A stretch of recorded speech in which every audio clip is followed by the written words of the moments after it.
Hey guys, tonight we are drifting back, way back, thousands of years, to the sun-baked plains of the Indus River Valley, in what is now Pakistan and northwest India. Imagine yourself standing amidst the ghostly, remarkably well-planned ruins of an ancient city, its brick walls weathered by millennia, the air thick with dust, and the profound silence of a civilization whose voice we can no longer truly hear. We are here to explore the enigmatic ritual objects left behind by the Indus Valley Civilization, and to ponder the meanings that might lie hidden behind their beautiful, yet stubbornly undeciphered script. Now, if you were an archaeologist in the early 1920s suddenly stumbling upon a city like Mohenjo-daro, your chances of instantly understanding its complex society, let alone its deepest spiritual beliefs, without any readable texts, would be akin to trying to assemble a 5,000-piece jigsaw puzzle where half the pieces are missing, and the box art is a cryptic doodle. Good luck with that. So, before you get comfortable, take a moment to like the video and subscribe, but only if you genuinely enjoy what I do here. And please, do let me know in the comments where you're listening from this evening, and what time it is in your corner of the world. It's always a quiet thrill to see how far these nocturnal narratives travel. Now, dim the lights, maybe turn on a fan for that soft background hum, and let's ease into tonight's journey together. You find yourself in a landscape of muted earth tones, under a vast, often hazy sky. This is the realm of one of the world's oldest urban civilizations, the Indus Valley or Harappan civilization, which flourished in the Bronze Age, roughly from 3300 to 1300 BCE, with its mature, most sophisticated phase spanning from about 2600 to 1900 BCE.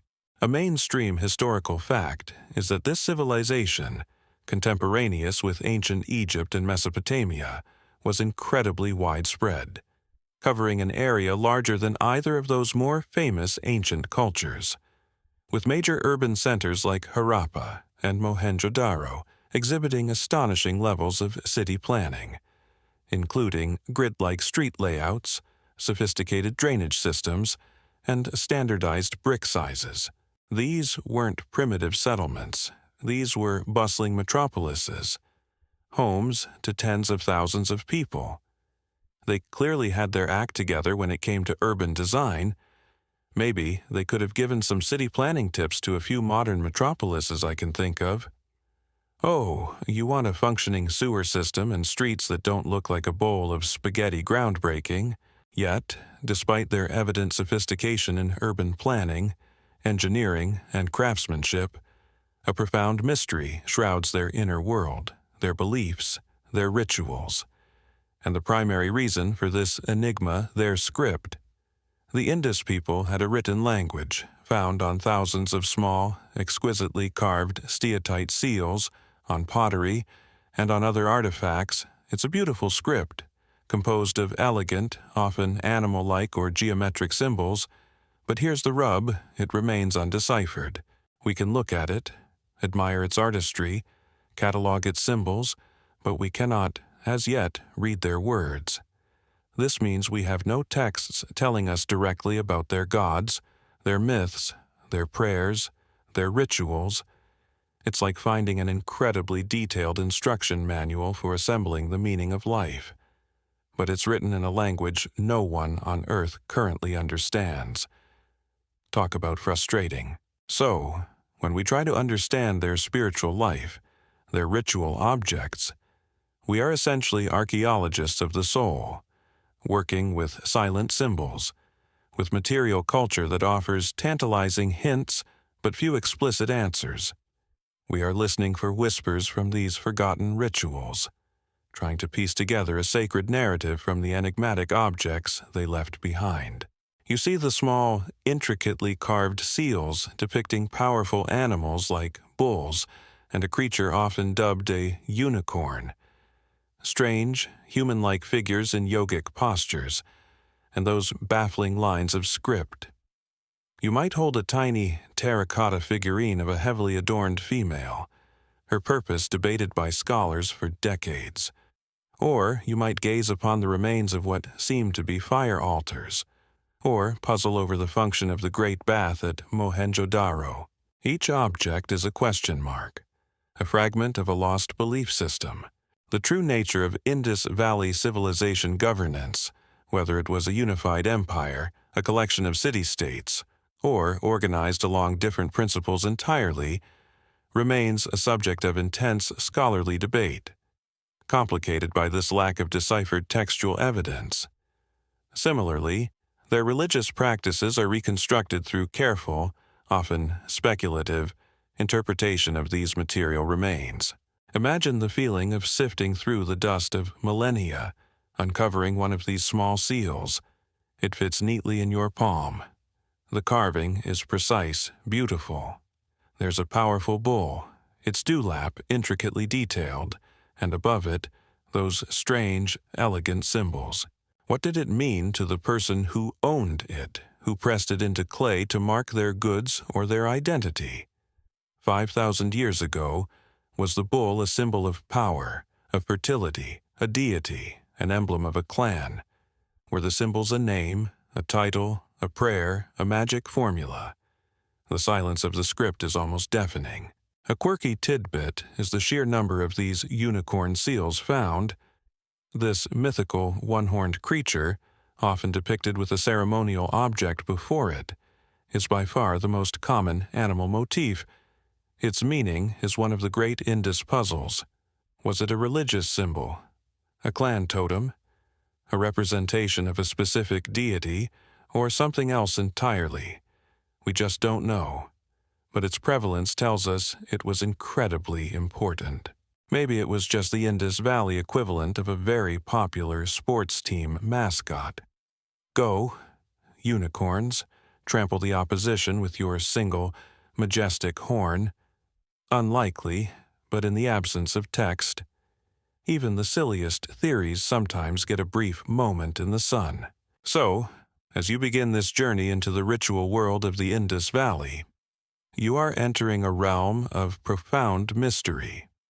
You are an interpreter of silent stories, a seeker of meanings hidden behind an uncracked code. The objects are there, tangible and often beautiful, but their deepest voices are trapped, for now, within those enigmatic symbols. Our task tonight is to look closely at these objects, to consider the contexts in which they were found, and to explore the theories, some more grounded than others, about the forgotten rituals and beliefs they might represent. It's a journey into a world that is both incredibly ancient and, in many ways, still waiting to be truly discovered. It's a journey into a world that is both incredibly ancient and, in many ways, still waiting to be truly discovered. But while their script remains a silent enigma, the Indus people, or Harappans as they are also known, left behind something far more tangible. Something that speaks volumes about their ingenuity and their way of life, their astonishing cities. Before we can even begin to speculate on the meaning of their ritual objects, you need to walk, in your mind's eye, through the streets of these lost river metropolises, like Harappa and Mohenjo-Daro, to witness the sophisticated urban world that was rediscovered, almost miraculously, from beneath centuries of accumulated earth. For millennia, these great cities lay buried and largely forgotten. Their existence hinted at only by mounds of earth and scattered pottery shards. Local legends might have spoken of ancient ruins, but their true scale and significance were unknown to the wider world until archaeological excavations began in earnest in the 1920s. Imagine the sheer astonishment of those early archaeologists, like Sir John Marshall, as they began to unearth not primitive villages, but vast, meticulously planned urban centers that had thrived thousands of years earlier. It was like discovering Atlantis, but in the dusty plains of the Indus Valley, and with significantly less mythical trident wielding. Let's take a stroll, shall we?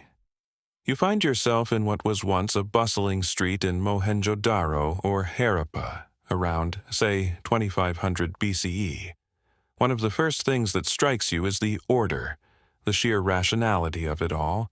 A mainstream historical fact is that these cities were characterized by a sophisticated grid-like layout, with main streets running remarkably straight in north-south and east-west orientations, intersected by smaller lanes at right angles. This wasn't a haphazard sprawl, this was urban planning on a grand scale, suggesting a centralized authority capable of conceiving and implementing such a design. It makes you wonder if their city council meetings were less about arguing over potholes and more about ensuring every brick was perfectly aligned with the cardinal directions. Right. Agenda Item 3. The precise cosmological alignment of Acacia Avenue. Alderman Thutmose, your thoughts? Oh, wait, wrong civilization. But you get the idea. The buildings themselves are constructed primarily of baked bricks. And here's another marvel. These bricks are remarkably uniform in size and proportion, typically a ratio of 1:4, not just within one city, but across the entire vast expanse of the Indus Valley Civilization. This standardization hints at a highly organized system of production, and perhaps even centralized administration or widely accepted building codes. It's as if they had a BSI kite mark for bricks, millennia before anyone else thought of it. Most cities seem to have been divided into two main sections, a raised, often fortified area known as the Citadel to the west, and a larger, lower town to the east, where most of the population lived and worked. The Citadel, built on a massive artificial mound of mud brick, likely housed important public and perhaps religious structures, and may have been the seat of the rulers or administrators, though definitive palaces or grand royal tombs, like those of Egypt or Mesopotamia, are notably absent. This lack of ostentatious royal display is one of the enduring puzzles of the Indus civilization.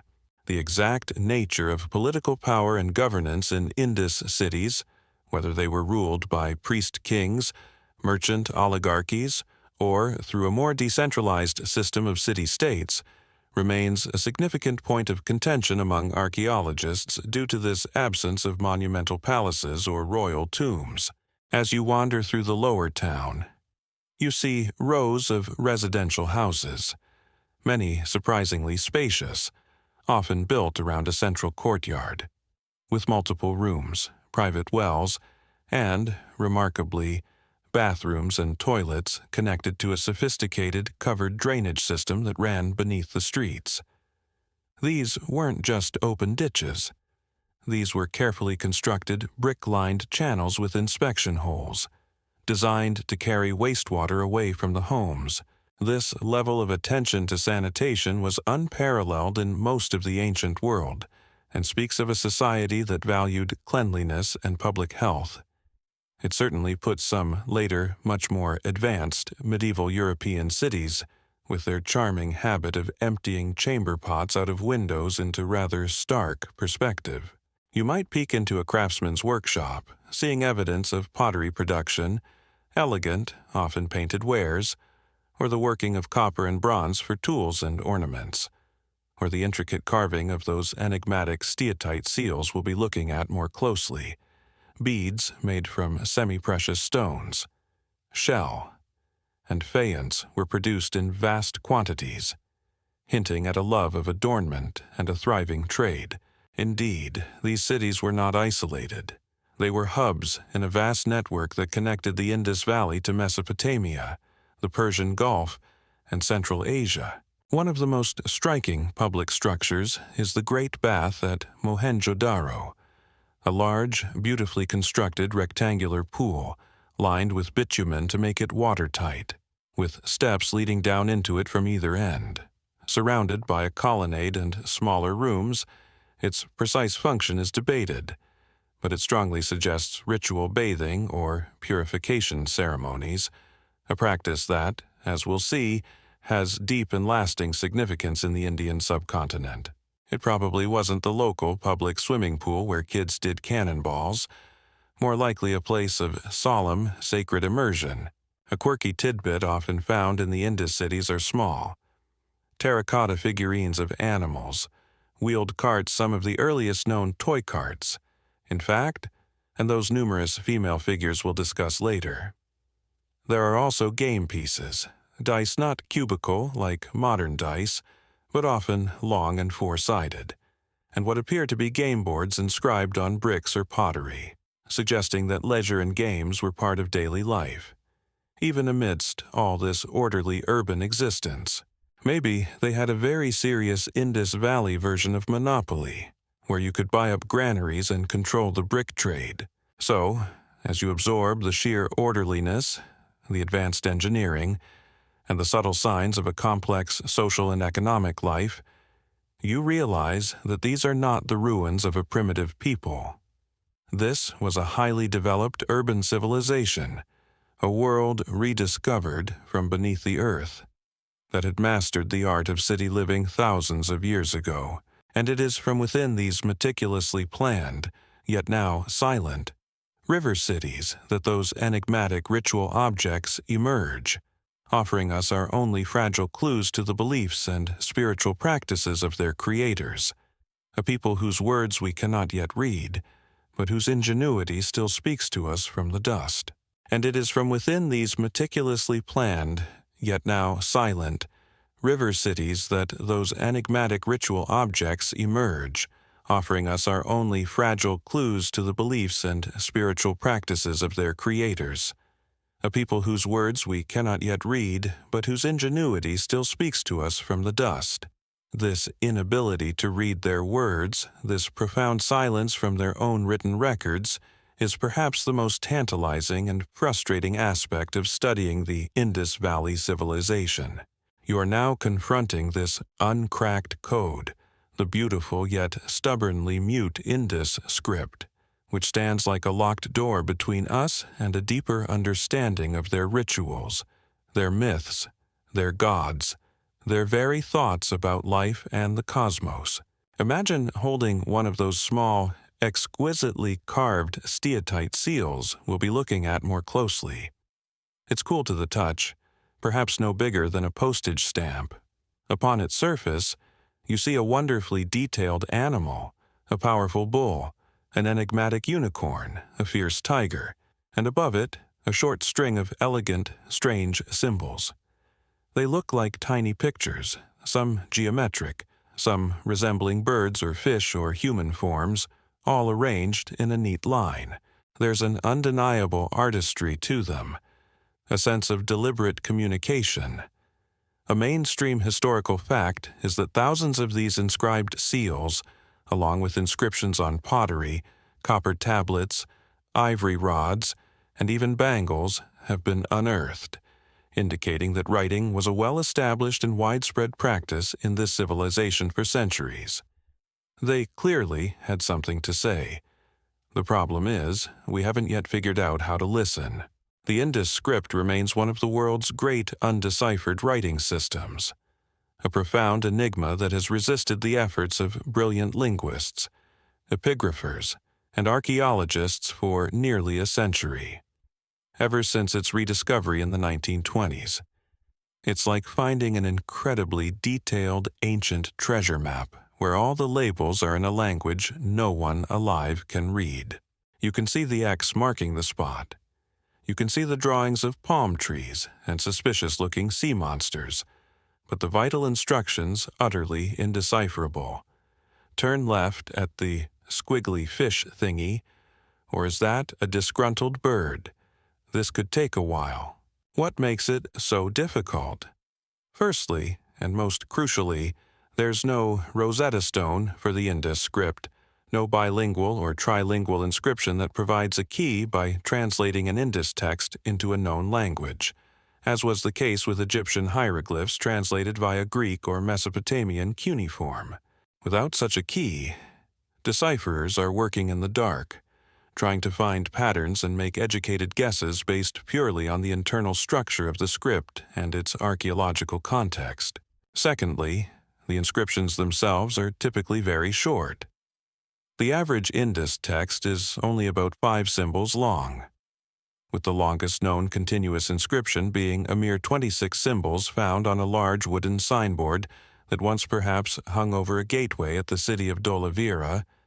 This brevity makes statistical analysis, a common tool in decipherment, incredibly challenging. It's hard to work out grammar, syntax, or even the full range of symbols when your entire corpus consists mostly of what might be very short labels, names, titles, or brief ritual dedications. It's like trying to learn English by only reading Twitter posts from a particularly laconic individual.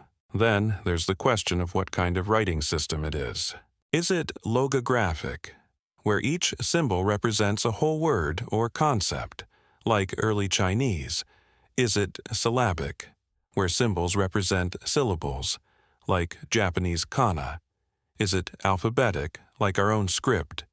Or, as many scholars now suspect, is it a mixed logosyllabic system, combining elements of both word signs and syllable signs?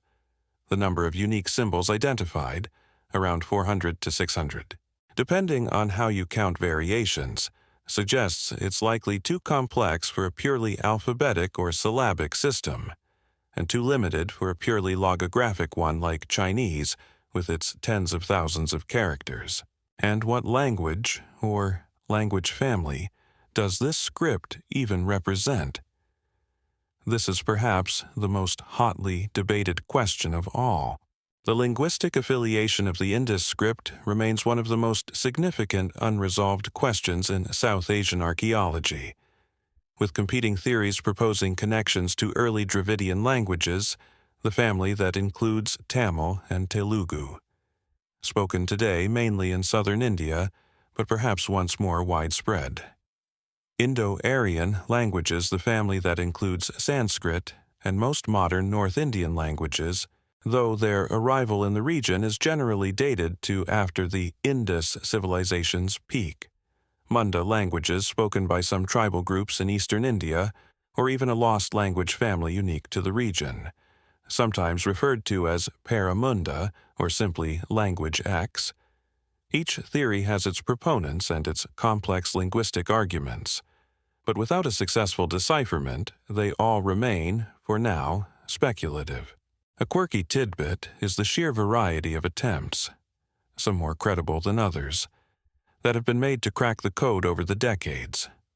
You'll find everything from rigorous computational analyses by serious linguists to rather more imaginative interpretations by enthusiastic amateurs who see connections to everything from Easter Island's Rongorongo script to messages from ancient astronauts. The Indus script has become a kind of holy grail for code breakers, a linguistic Mount Everest. So far, the mountain remains unconquered. This uncracked code is the tantalizing barrier that stands between us and a direct understanding of the Indus people's deepest beliefs. We can look at their art, their figurines, their carefully planned cities, and try to infer their meaning. We can compare their symbols to those of later Indian traditions and look for possible continuities, but without their own words to guide us, to explain their rituals, to name their gods, to tell their myths, we are always looking through a frosted glass, guessing at the shapes and shadows on the other side, the ritual objects we will explore, the seals with their enigmatic animals, the female figurines, the priest-king, the great bath, all whisper of a rich spiritual life. But their full song remains muted, their deepest secrets locked away within those beautiful, silent symbols. It's this very silence, this profound mystery, that makes the Indus Valley Civilization and its lost language so endlessly fascinating, a constant invitation to listen harder for those faint ancient whispers. It's this very silence, this profound mystery, that makes the Indus Valley Civilization and its lost language so endlessly fascinating, a constant invitation to listen harder for those faint ancient whispers. And while their script remains a locked door, the Indus people left behind a multitude of other objects, artifacts that, even without accompanying texts, seem to hum with ritual significance. Among the most common and evocative of these are the numerous terracotta female figurines. You are now gently picking your way through a collection of these small, enigmatic figures, pondering their secrets and debating whether they hint at the widespread veneration of mother goddesses or the practice of potent fertility cults. Imagine yourself in an archaeologist's dusty tent, or perhaps the quiet storeroom of a museum. Before you, laid out on a tray, are dozens of these terracotta women. They are typically small, just a few inches high, usually handmade rather than molded, giving each one a unique, if somewhat crude, character. A mainstream historical fact is the sheer ubiquity of these female figurines, found in great numbers at almost all major Indus Valley sites, from Harappa and Mohenjo-daro to smaller settlements, suggesting they played a significant role in the daily lives or belief systems of ordinary people. What do they look like? Many are characterized by prominent, often exaggerated, breasts and wide hips, features that, in many cultures, are associated with fertility, maternity, and the life-giving powers of nature. Their headdresses are often incredibly elaborate, fan-shaped or horn-like constructions, sometimes adorned with floral or other decorative elements. They frequently wear intricate necklaces, girdles, and other jewelry, all meticulously applied in clay. Their faces are often quite stylized, sometimes almost beak-like or bird-like. Their eyes perhaps simple pellets or incised lines. Some hold infants, or are depicted in what could be maternal postures. Others have peculiar cup-like appendages attached to their elaborate headdresses, often bearing soot marks, which has led to the theory that these might have functioned as tiny lamps or incense burners, perhaps used in household shrines or personal devotions. It's like they came with their own built-in mood lighting for that extra spiritual ambiance. Darling, did you light the sacred head cup on Great Auntie Terracotta again?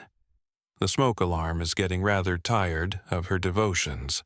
The most common interpretation, and one that has a long history in archaeology, is that these figures represent a mother goddess or various local fertility deities.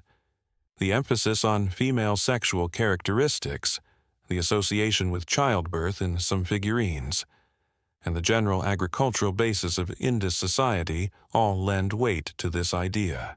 In a world where the fertility of the land, of livestock, and of people was paramount for survival and prosperity, a powerful, nurturing female divinity who governed these forces would make perfect sense. These small terracotta figures, then, might have been household idols, objects of personal prayer, talismans to ensure a good harvest, healthy children, or protection for the home. You might keep one in a small niche in your Indus Valley house, offering it a pinch of grain or a silent prayer each day.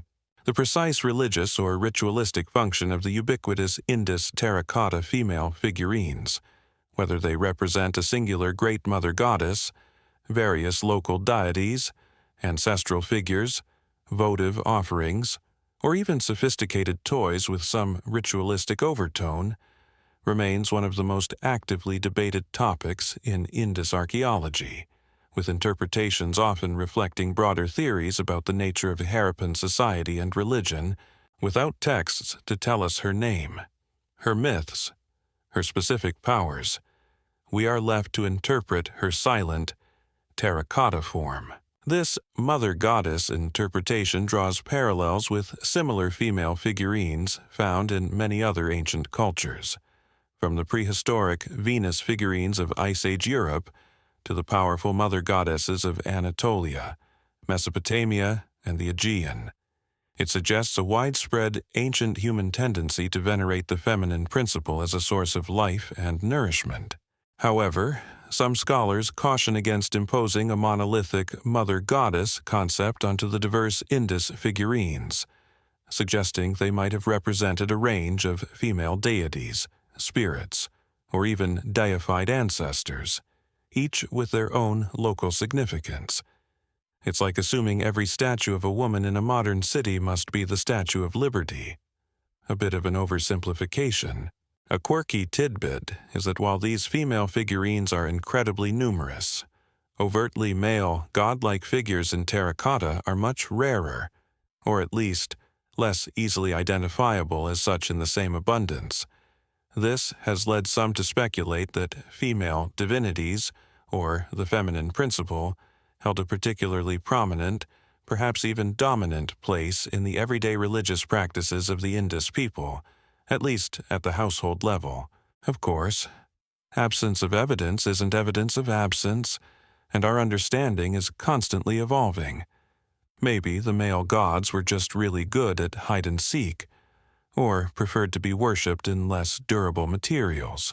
So, as you gaze at these enigmatic terracotta women, with their elaborate headdresses and their silent, timeless expressions, you feel a connection to the daily anxieties and hopes of people who lived 5 millennia ago. Were they clutching these figures while praying for a safe childbirth? Were they placing them in their fields to ensure a bountiful crop? Were they whispering their secrets and desires to these small, earthy representations of divine femininity? The secrets these figurines hold are profound. They speak of a deep reverence for the life-giving, nurturing powers of the universe, a power often personified in female form. While their exact names and the precise rituals they were part of may be lost to us, their abundant presence tells a clear story of a society where the feminine divine, in whatever form it took, played a vital, everyday role, her terracotta reign silently shaping the spiritual landscape of those ancient river cities. While their exact names and the precise rituals they were part of may be lost to us, their abundant presence tells a clear story of a society where the feminine divine, in whatever form it took, played a vital, everyday role, her terracotta reign silently shaping the spiritual landscape of those ancient river cities. But alongside these numerous, often quite humble, female figures, the archaeologists at Mohenjo-Daro unearthed another, far more singular and enigmatic individual, a small statue that has captivated imaginations and fueled scholarly debate ever since. You are now coming face to face with this famous figure, often dubbed the Priest King, his calm, steatite gaze looking out at you from across more than 4 millennia, posing a silent riddle about power, piety, and ritual leadership in the Indus Valley. He's not a colossal monument designed to awe through sheer size. A mainstream historical fact is that the Priest King statue is actually quite small, standing only about 7 inches, or roughly 17.5 centimeters, high. He's carved from steatite, or soapstone, a material we've seen used for the intricate Indus seals, and like them, he displays a remarkable level of artistry and detail for such a small object. Picture him a male figure, depicted from the waist up, with a neatly trimmed and combed beard, his upper lip shaved in a style that seems quite distinct. His eyes are narrowed, almost almond-shaped, perhaps originally inlaid with shell or precious stone, giving him a focused, introspective, almost meditative expression. Across his forehead runs a fillet or headband, tied at the back, with a circular ornament in the center, and draped over his left shoulder, leaving his right arm bare, is a robe adorned with a distinctive trefoil pattern, 3-leaf clover designs, that were once likely filled with a red paste or inlay, which would have made them stand out vividly against the pale stone. His left arm is broken, but his right arm, also damaged, seems to have rested on his right knee, suggesting a seated, composed posture. The name Priest King, which has stuck to him like ancient river mud, was coined by the early excavators, notably Sir John Marshall, who saw in his dignified demeanor, his ceremonial robe, and his fillet reminiscent of headbands worn by priests or royalty in other ancient cultures. Like Mesopotamia, a figure who combined both religious and secular authority, It's an evocative title, certainly, but it's also one that comes with a lot of assumptions. Assumptions that are hard to prove without, you guessed it, readable texts. We have no inscriptions telling us, "Behold, great King Thargeron, High Priest of the Sacred Unicorn Biscuit." Okay, I made that name up, but you get the point. The true identity and function of the so-called priest-king statue remains one of the most captivating enigmas of Indus Valley archaeology, with interpretations ranging from a deity or revered ancestor to a secular leader, a high priest, a shaman, or even a symbolic representation of a particular social role or ideal. The lack of obvious royal trappings that we see in contemporary Egypt or Mesopotamia, no grand crowns, no scepters, no monumental statues of rulers smiting their enemies, makes identifying kings in the Indus civilization a very tricky business. If this fellow was a king, he was a king with a remarkably understated sense of bling. Perhaps he was more into quiet contemplation and well-draped robes than giant gold hats. My power comes not from ostentatious headgear, he might be thinking, but from the serene knowledge that my trefoil pattern is on point. What about the priest aspect? His calm, almost meditative expression certainly lends itself to that interpretation. The trefoil pattern on his robe is particularly intriguing. This motif appears in many ancient cultures, from Mesopotamia to Egypt to Crete, often with sacred or solar connotations. Its presence on his garment could well signify a priestly or ritualistic function, a connection to sacred symbols. Perhaps he is depicted in the act of performing a ceremony, or in a state of ritual purity. Or could he be a revered ancestor, a deified hero, or a clan leader? The care and artistry lavished on such a small statue suggest it represented someone or something of considerable importance. Unlike the mass-produced terracotta female figurines that seem to represent a more popular or domestic level of belief, the priest-king is a unique, high-status artifact.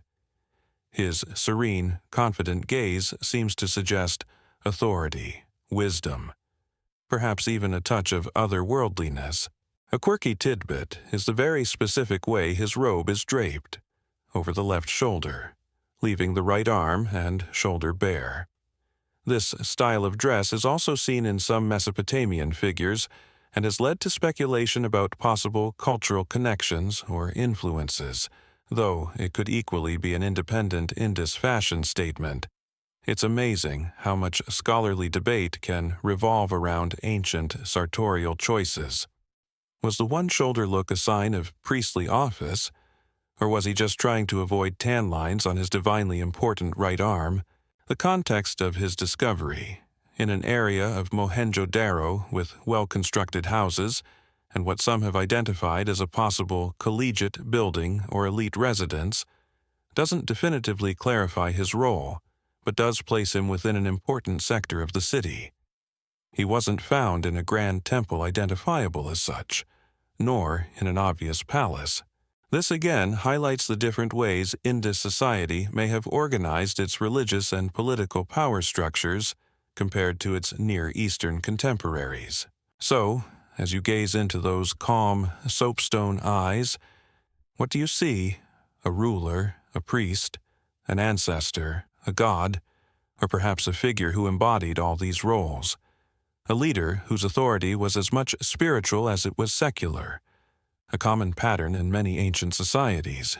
His enigmatic smile, if you can call it that, offers no easy answers.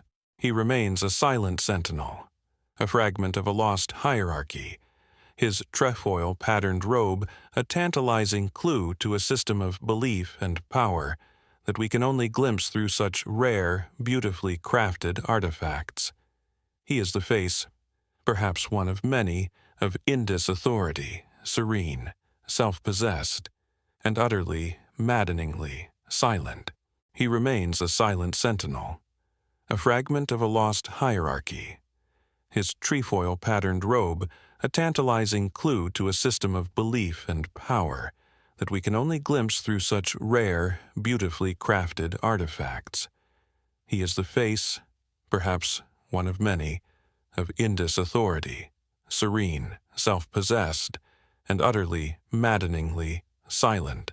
But if the priest-king offers a tantalizing hint of human leadership, possibly intertwined with religious ritual, there's another, even more enigmatic figure that emerges from the tiny, intricate world of Indus seals, a figure that has sparked decades of intense debate and speculation about the very roots of later Indian religious traditions.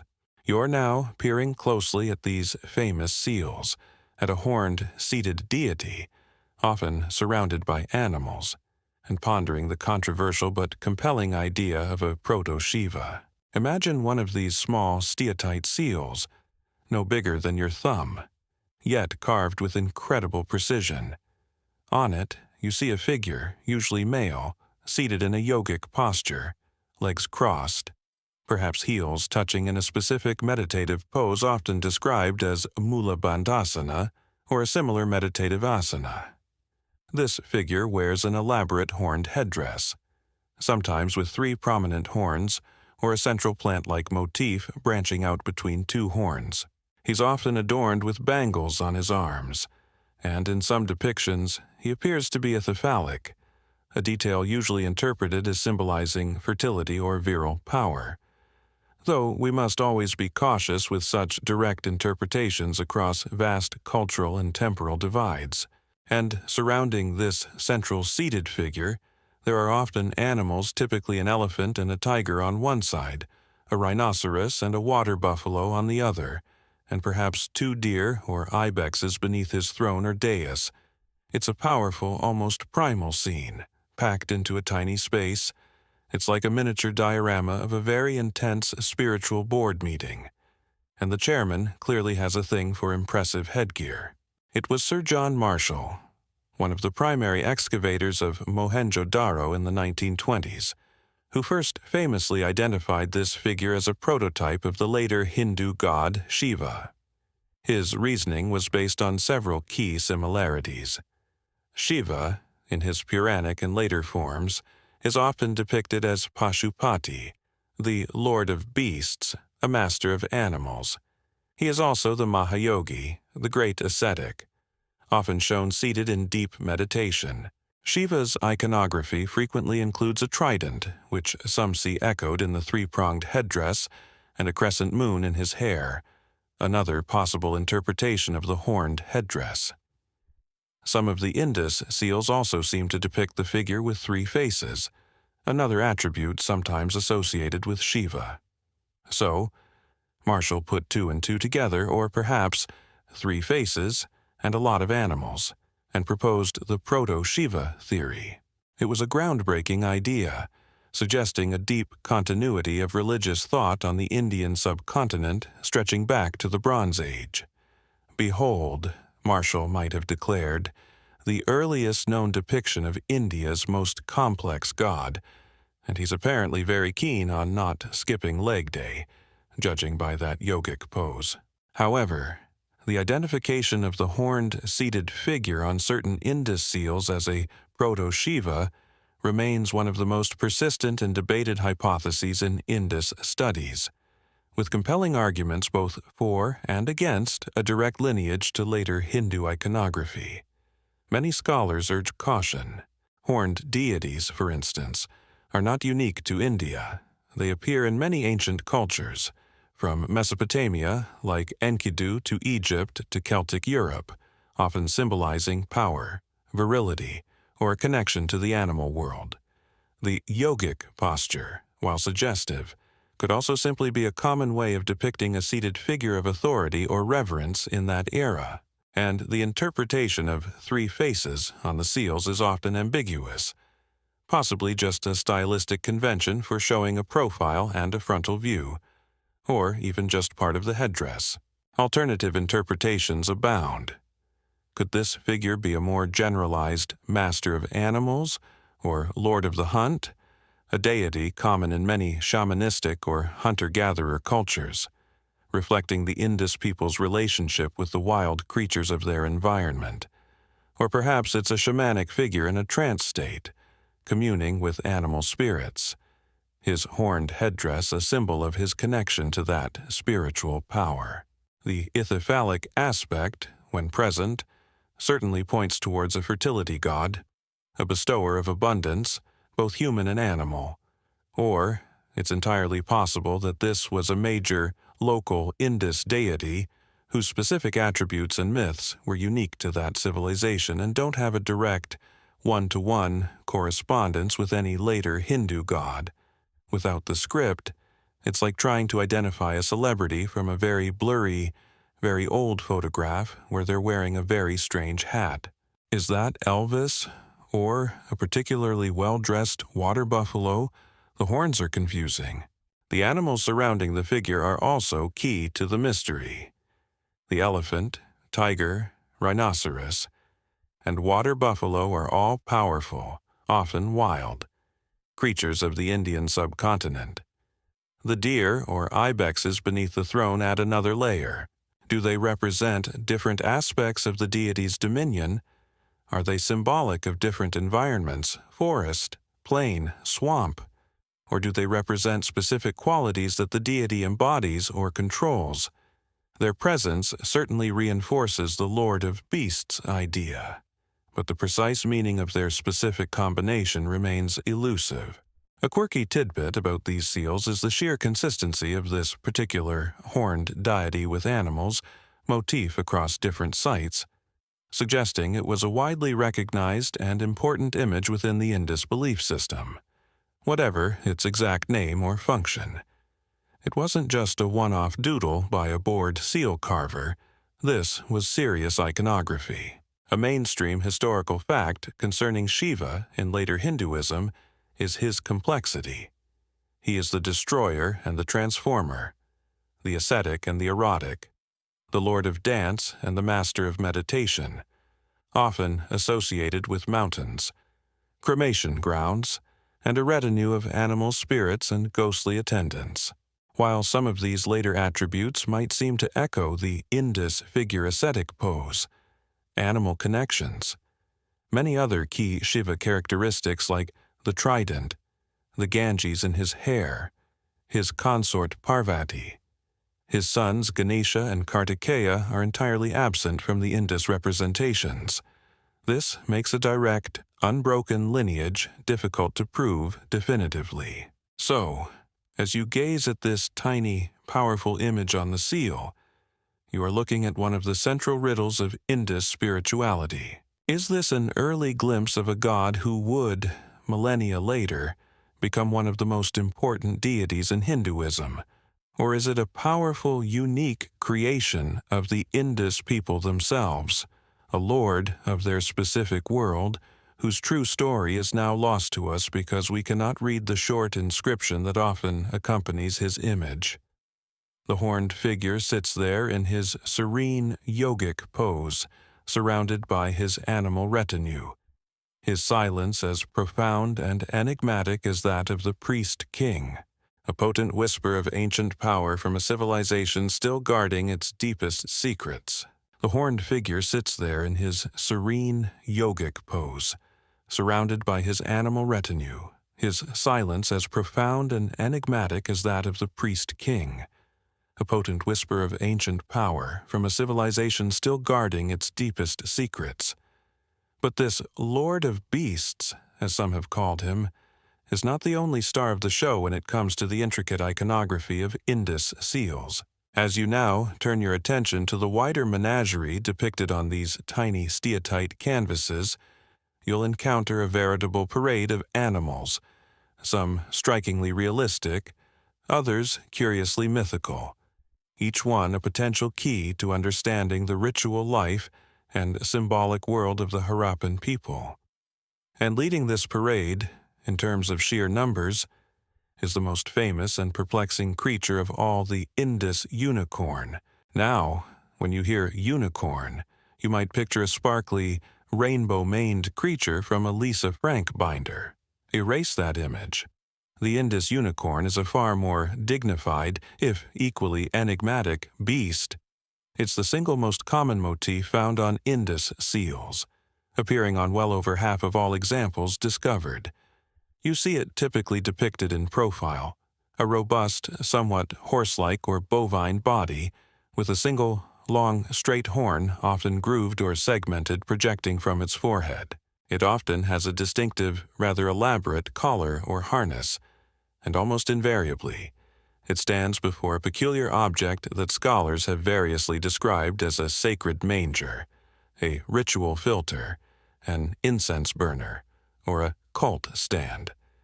It's the ancient equivalent of always being photographed next to your favorite, slightly weird-looking lamp.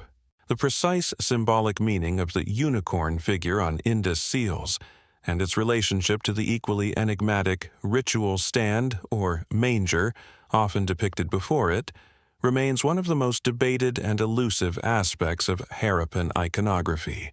What did this creature represent? Was it a mythical animal from their cosmology, perhaps with protective or auspicious qualities? Was it the totem or emblem of a powerful clan, a specific social group, or even the state itself, given its ubiquity? Or could it, despite its mythical appearance, represent a real animal? Perhaps an aurochs or wild bull depicted strictly in profile so that its two horns appear as one. Though this theory has its difficulties given the consistency of the single horn depiction. It's one of those ancient mysteries where the more you look, the more questions you have. Is it a horse? Is it a cow? Is it just a very confused rhino who's had a run-in with a spear sharpener? The world may never know. The object it faces is just as puzzling. Sometimes it looks like a trough with offerings. Other times like a perforated vessel leading to theories of filtering a ritual drink. Perhaps the legendary Soma, though that's highly speculative and links to later Vedic traditions, or even a kind of standard or brazier. Its constant association with the unicorn suggests it was integral to whatever ritual or symbolic meaning the creature held. Perhaps offerings were made to the unicorn spirit via this object, or it represented a source of sacred power or sustenance for the creature. Then there are the bulls, depicted with a stunning realism and power that showcases the Harappan seal cutter's artistry. A mainstream historical fact is the exceptional skill with which animals were rendered on Indus seals, often displaying a keen observation of natural anatomy and movement, sometimes even surpassing the stylization of human figures from the same culture. You see magnificent humped bulls, or zebu, their powerful dewlaps and musculature intricately carved, exuding an aura of strength, virility, and perhaps sacredness. The bull, in many agricultural societies, is a potent symbol of fertility, power, and masculine energy. Its image here could be linked to agricultural rites, to a bull cult, or as an emblem of leadership and strength. Given the later reverence for cattle in the Indian subcontinent, it's tempting to see an ancient precursor here, though direct, unbroken lineage is always hard to prove without texts. Other powerful animals also feature prominently in this seal's parade. The elephant, with its immense size and perceived wisdom, likely symbolized strength, royalty, or perhaps control over the wild. The rhinoceros, a creature of the marshy riverine environments of the Indus, exudes a sense of primal power and resilience. The tiger, often depicted in dynamic, fierce poses, was clearly a symbol of untamed predatory power, perhaps a lord of the wilderness to rival even the horned, seated deity we met earlier. And the water buffalo, with its impressive horns and association with water, might have been linked to agricultural fertility or specific environmental spirits. What is fascinating is that these animals are often depicted with incredible naturalism, suggesting a deep familiarity and keen observation of the local fauna. Yet, their placement on these small seals, often accompanied by those unreadable script signs, strongly suggests they were more than just decorative wildlife scenes. They were imbued with symbolic meaning, integral to the identity, status, or ritual beliefs of the seal owners. Were they personal totems, emblems of trade guilds, representations of specific deities in their animal forms, or were they part of a complex symbolic system related to myths, cosmology, or even an early zodiac? Again, the silent script holds the key we cannot yet turn. A quirky tidbit is the occasional depiction of composite or mythical animals beyond the standard unicorn, creatures with multiple heads or bodies made of different animal parts.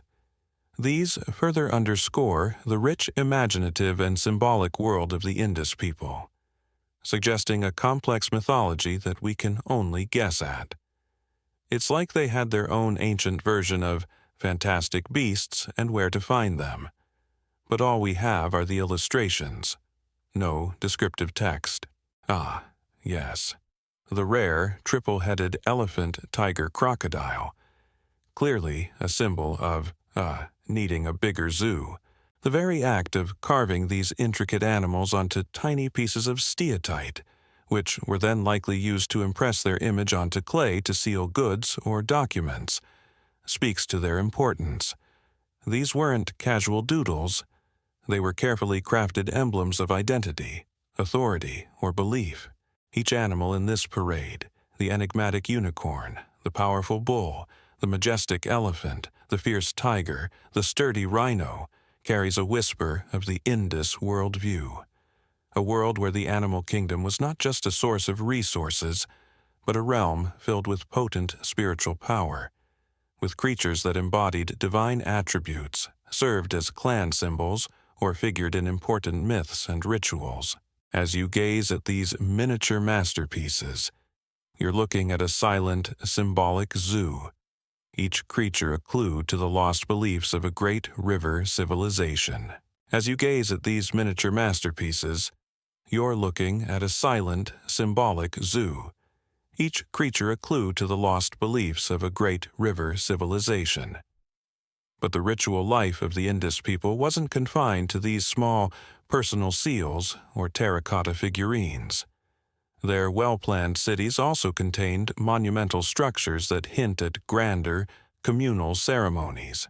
And perhaps none is more evocative, more suggestive of sacred purpose than the remarkable Great Bath of Mohenjo-daro. You now find yourself standing at the edge of this ancient, impressive structure, imagining the ritual ablutions, the purification ceremonies that likely took place within its carefully constructed walls, located within the citadel mound of Mohenjo-daro, that elevated, possibly administrative or religious, part of the city. The Great Bath is an architectural marvel. Picture a large, rectangular tank, roughly 12 meters long, 7 meters wide, and about 2.5 meters deep, built with finely fitted baked bricks. A mainstream historical fact is that these bricks were laid with gypsum mortar and then sealed with a thick layer of natural bitumen, or asphalt, to make the entire structure impressively watertight, a testament to the sophisticated engineering skills of the Indus people.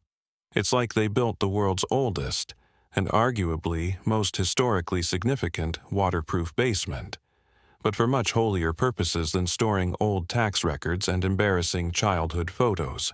Steps lead down into the sunken pool from two sides, north and south, with ledges or platforms perhaps for ritual preparation or for different depths of immersion.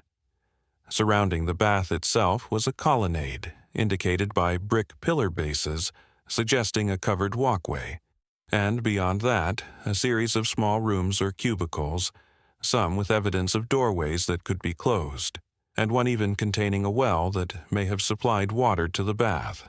The whole complex is clearly designed with great care and intention. Now, while it's called the Great Bath, it's almost certain this wasn't Mohenjo-daro's municipal swimming pool, where folks went for a casual dip on a hot Indus afternoon, practicing their backstroke or complaining about the price of poolside snacks. Its prominent location in the citadel, its careful construction, and its unique design all strongly point towards a ritual function. While the interpretation of Mohenjo-Daro's Great Bath as a site for ritual ablutions is widely accepted, the precise nature of the ceremonies performed there, the identity of the participants, and its exact theological significance within the Indus belief system remain subjects of ongoing scholarly discussion due to, as always, the absence of textual explanations. We have the stage, beautifully preserved, but the script for the sacred drama performed here is lost. The most compelling theory is that the Great Bath was used for ritual purification, a practice deeply ingrained in many ancient religions, and one that holds profound significance in later Indian traditions. Water, in many belief systems, is seen as a powerful cleansing agent, capable of washing away not just physical dirt but also spiritual impurity, defilement, or sin. It's a symbol of renewal, of rebirth, of transition from a profane to a sacred state. Imagine priests, or perhaps the city's rulers, maybe even our enigmatic priest-king himself. If he was indeed a priest or king, descending those steps into the cool, clear water before performing important religious ceremonies, or at specific auspicious times, or perhaps it was used for initiation rites, where individuals were ritually cleansed before being accepted into a particular cult or social group. It could have been the Bronze Age equivalent of a very solemn, very important spa day, but with less cucumber water and more cosmic significance. The small rooms surrounding the bath add to this interpretation. Were they changing rooms for those about to enter the sacred water? Were they private cells for priests or ritual specialists to meditate or prepare? Or did they house other elements of the purification rituals, perhaps involving anointing with oils or the donning of special garments? Their presence suggests a complex, organized ceremonial use. A quirky tidbit is the sophisticated drainage system associated with the Great Bath, including a large corbelled drain for emptying and cleaning the tank, further highlighting the care and engineering that went into this structure, and implying that maintaining the purity of its water was important. You wouldn't want your sacred ritual bath to turn into a sacred ritual swamp. After all, Brother Narmer, is it just me, or is the holy water looking a bit chunky today? The act of ritual bathing itself would have been imbued with meaning. Imagine the slow, deliberate descent into the water, the feeling of immersion, the symbolic washing away of impurities. Perhaps chants or prayers accompanied the ablutions. The atmosphere would have been one of solemnity, of focused spiritual intent. This wasn't just about getting clean, it was about achieving a state of ritual readiness, of being worthy to approach the divine or to participate in sacred acts. The strong emphasis on bathing and water rituals in later Indic religions, particularly Hinduism, with its sacred temple tanks, its ritual immersion in holy rivers like the Ganges, and its complex rules regarding purity and pollution, makes the Great Bath of Mohenjo-Daro seem like a tantalizingly early precursor. While we must be cautious about drawing direct, unbroken lines of descent across millennia, the parallels are striking and suggest a very ancient and enduring concern with water-based ritual purification on the Indian subcontinent. So, as you stand at the edge of this silent, empty brick basin, try to fill it not just with water, but with the echoes of ancient ceremonies. Hear the splash of sacred ablutions, the murmur of forgotten prayers, the quiet, focused breathing of individuals seeking purity in its depths. The Great Bath is more than just an impressive piece of Bronze Age engineering. It's a profound whisper from the past, a testament to the Indus people's concern with ritual cleanliness, spiritual preparedness, and the sacred transformative power of water. It's a place where the mundane act of bathing was elevated to a high art, a sacred duty, a silent conversation with the divine. The Great Bath is more than just an impressive piece of Bronze Age engineering. It's a profound whisper from the past, a testament to the Indus people's concern with ritual cleanliness, spiritual preparedness, and the sacred transformative power of water. It's a place where the mundane act of bathing was elevated to a high art, a sacred duty, a silent conversation with the divine. But water, for all its purifying grace, wasn't the only elemental force likely to have been harnessed for ritual purposes in the Indus Valley. As you move through these ancient cityscapes in your mind, another potent, flickering presence beckons fire. You're now discovering structures identified by archaeologists as fire altars, hinting at a different kind of ceremony, one involving offerings made to unseen gods through the transformative power of flame. While not as singular or monumental as the Great Bath of Mohenjo-Daro, evidence for what appear to be fire altars has been unearthed at several Indus sites, notably at Kalibangan in Rajasthan and Lothal in Gujarat, and even within some residential compounds or specific platforms in the larger cities like Harappa and Mohenjo-Daro. These structures are not always immediately obvious as altars, in the way we might picture a grand, raised stone platform. Instead, they often present as more modest, yet deliberately constructed, features. Imagine carefully clay-lined pits sunk into the ground, or a series of such pits arranged in a row, or picture small, raised brick platforms, sometimes containing a central stele or pillar, perhaps made of clay or wood, now long gone. What makes archaeologists suspect these were fire altars? The most compelling evidence, as you might expect, is the presence of ash and charcoal within them, clear indicators that fires were repeatedly lit in these specific, contained locations. It's not just a random campfire site. These are structured, often recurring, features suggesting deliberate, ritualized burning. It's like finding a very old, very specific barbecue pit, but instead of grilling sausages, they were likely cooking up some offerings for the divine management. Hope the gods like their sacrifices well done. This one looks a bit extra crispy. Often found in association with these ashy pits are other intriguing items. Small, often triangular or circular. Terracotta cakes are a common find. Their exact purpose is one of those delightful Indus mysteries. Were they actual offerings?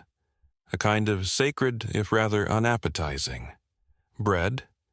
Were they used as heat retainers within the fire pit, like ancient ceramic briquettes, or were they ritual implements, perhaps used to divide or present other offerings? Some even have horn-like projections, adding another layer of symbolic complexity. Whatever their specific function, their frequent appearance in these fire contexts suggests they were an integral part of the rituals performed. Animal bones, sometimes charred, are also occasionally found in or near these fire altars. This hints at the possibility of animal sacrifice, or at least the offering of portions of animals, with the fire serving as the medium to convey the essence of the sacrifice to the gods. The smoke, an aromatic plume carrying the scent of the offering, would rise towards the heavens, a tangible link between the earthly worshippers and the unseen divine realm. This practice of sending offerings to the gods via fire is, of course, incredibly widespread in ancient religions globally. The interpretation of certain baked brick structures and clay-lined pits as fire altars in the Indus Valley Civilization is widely accepted by many archaeologists, though the precise nature of the fire rituals conducted, and their relationship, if any, to later Vedic sacrificial practices like the Agnihotra or Yajna, which are so central to historical Hinduism, remains a complex and actively discussed topic. The Indus script, if ever deciphered, might one day tell us the names of the deities to whom these fiery offerings were made, the specific prayers that were chanted, and the exact meaning of the rituals. For now, we see the hearth, but the words spoken around it are lost. A quirky tidbit is the variety in these potential fire altars. Some are quite public or communal, like a row of 7 fire altars found on a raised platform in the citadel of Calibangan. Others are smaller, found within individual houses, suggesting that fire rituals might have been a part of both public ceremony and private, domestic worship. It implies a belief system where the sacred fire wasn't just confined to a grand temple, but could be a part of everyday household piety, a small flame connecting the family to the divine. Maybe it was like having a tiny, sacred hearth in your home, just for sending fragrant smoke signals to the upstairs landlords of the cosmos. Just a small offering, dear fire god, to ensure my pottery doesn't explode in the kiln this week, and maybe for a bit of luck with that stubborn goat. Imagine the scene. Dusk is falling over an Indus city, within a courtyard, or perhaps in a specially designated ritual area. A fire flickers within a clay-lined pit. An individual or a small group makes offerings, a terracotta cake, a sprinkle of grain, perhaps a libation poured carefully at the fire's edge. The smoke curls upwards, carrying the scent of burning herbs or ghee-clarified butter, if such substances were used, as they were in later Indian fire rituals. The atmosphere is one of focused intention, of quiet communication with unseen powers.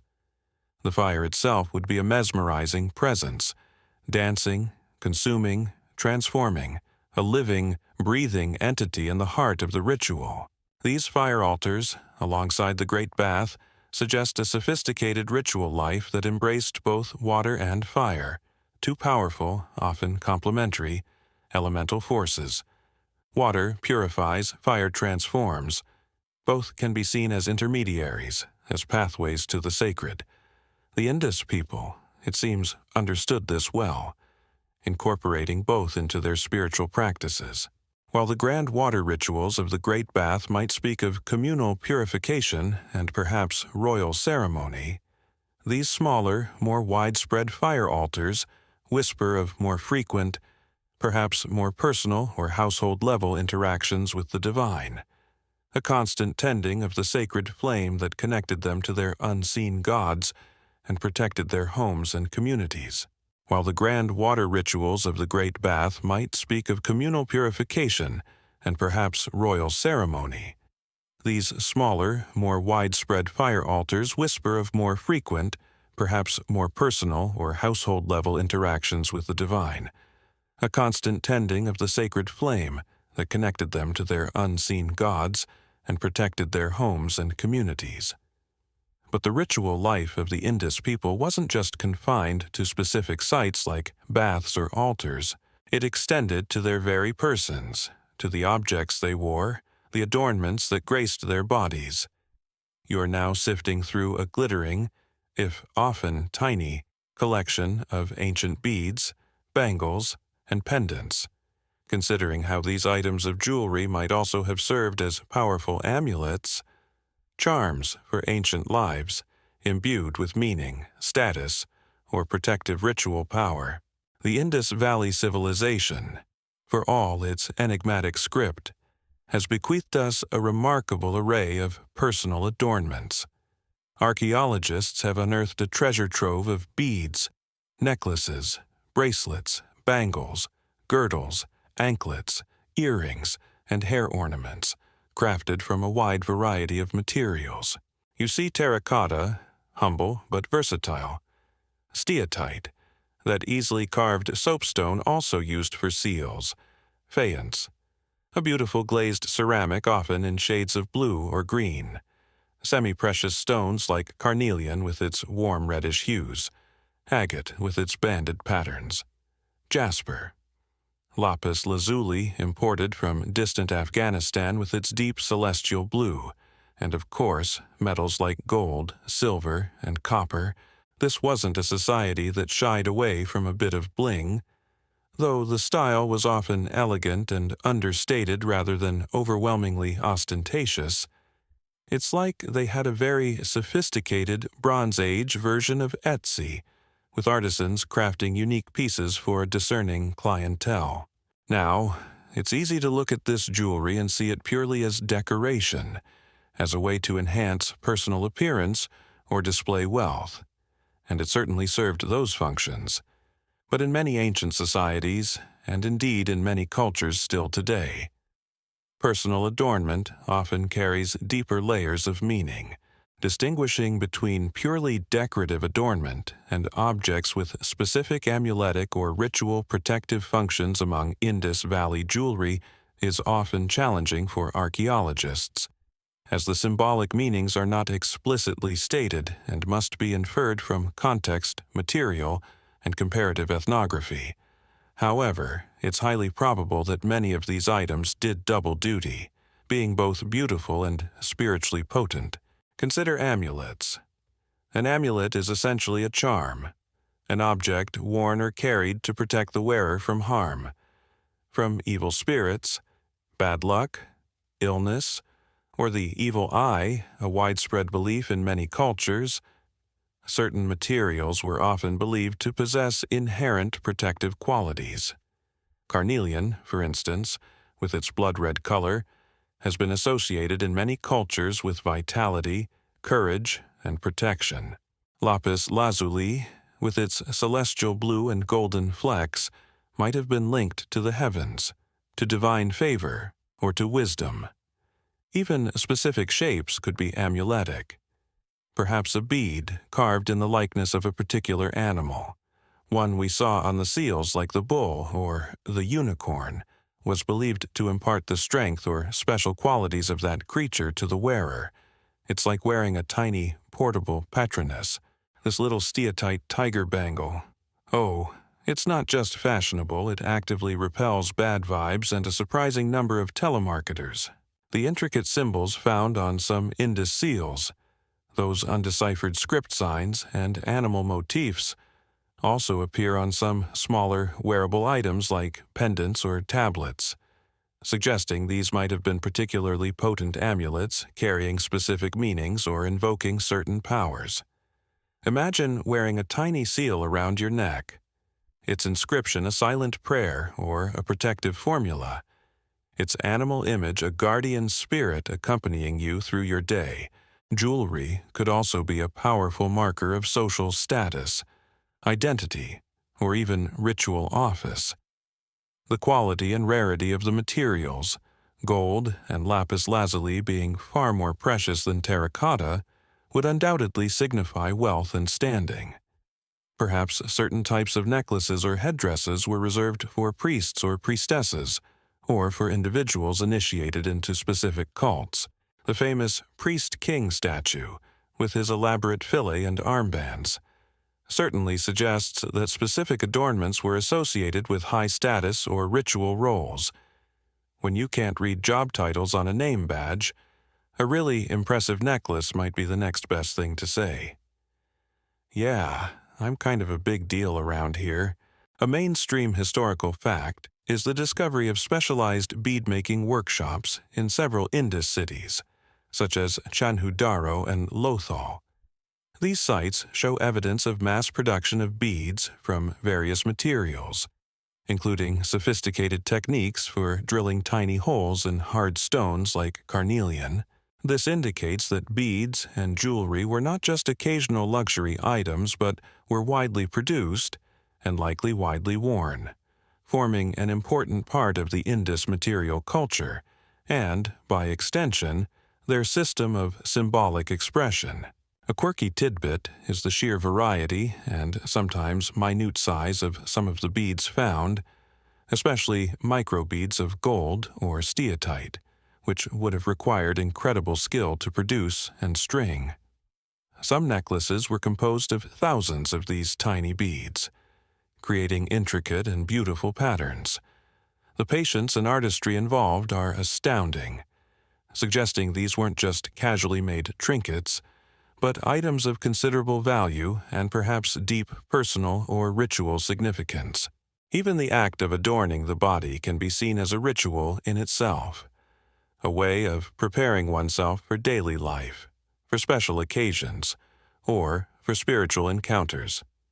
The choice of what to wear, The specific combination of beads or amulets could have been a very personal and meaningful act, a silent communication of one's identity, beliefs, and hopes for protection or blessing.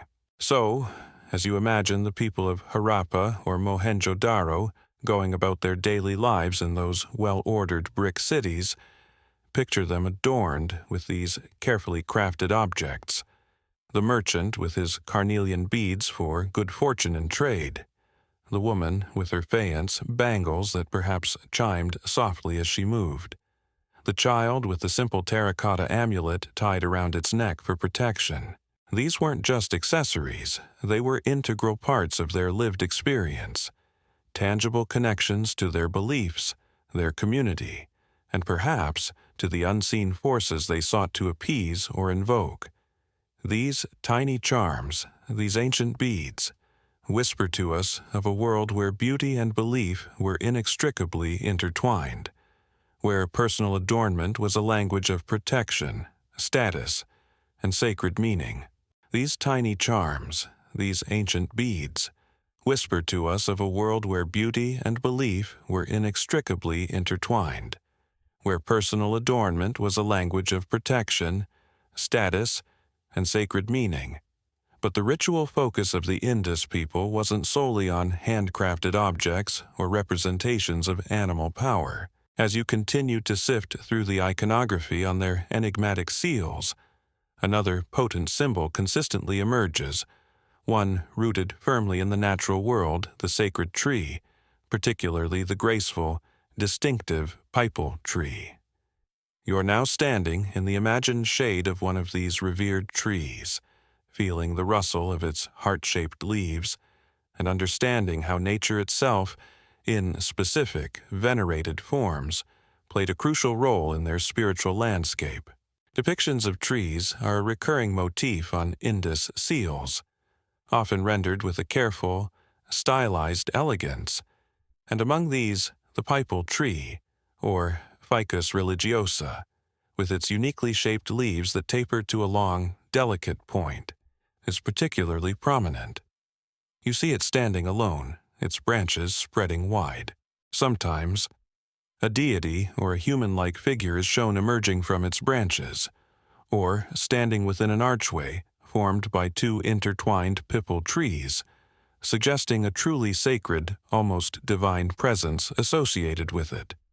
Animals, like that ever-present unicorn or powerful bulls, are also frequently depicted alongside or beneath pipal trees, hinting at a deep connection between the animal kingdom, the plant kingdom, and the spiritual realm.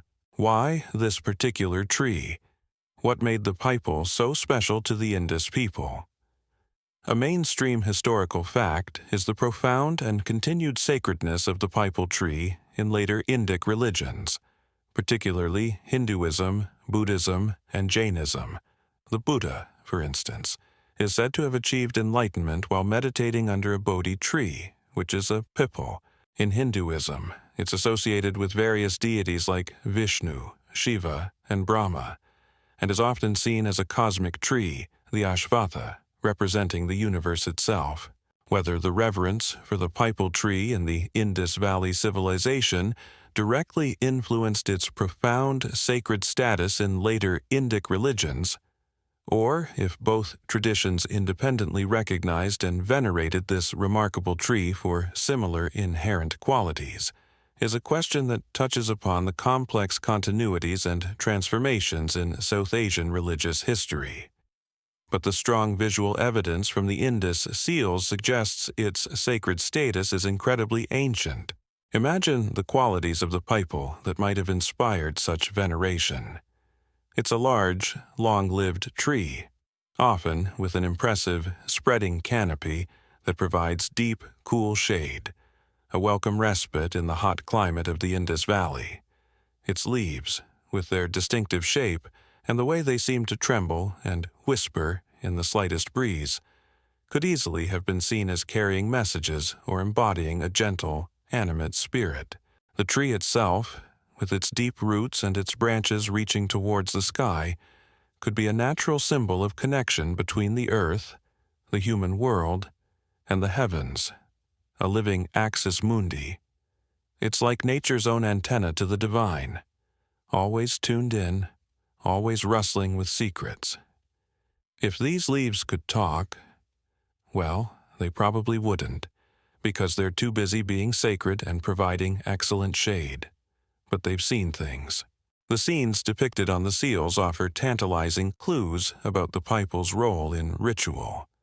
When you see a deity emerging from its branches, it strongly suggests the tree was considered a dwelling place for, or a manifestation of, that divine being. Processions of figures, sometimes carrying standards or offerings, are shown moving towards pipal trees, indicating they were focal points for worship or ceremony. Perhaps specific rituals were performed beneath their boughs, offerings left at their roots, prayers whispered to the spirits believed to reside within.